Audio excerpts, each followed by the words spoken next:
Syeda Ralun dikabarkan usianya tinggal 2 tahun lagi. Berikut informasi terbaru terkait Roy Kiyoshi.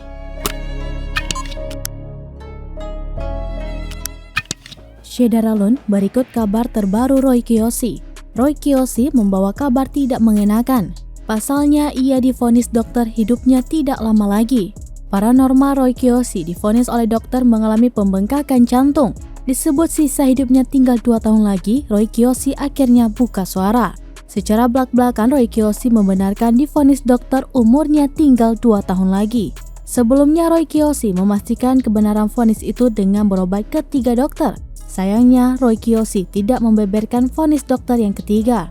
Roy Kiyoshi mengatakan bahwa jantungnya saat ini hanya berfungsi sebesar 15% saja.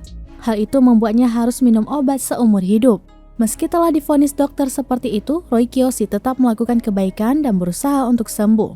Akibat dari penyakit yang diderita Roy Kiyoshi, kini ia merasakan beberapa dampak, antara lain pola tidur tidak teratur, makanan menjadi tidak enak. Demikian informasi terkini, Syeda Ralun. Saksikan terus beragam informasi menarik lainnya di kanal YouTube Serambi On TV, di Facebook Serambi News, dan website serambinews.com.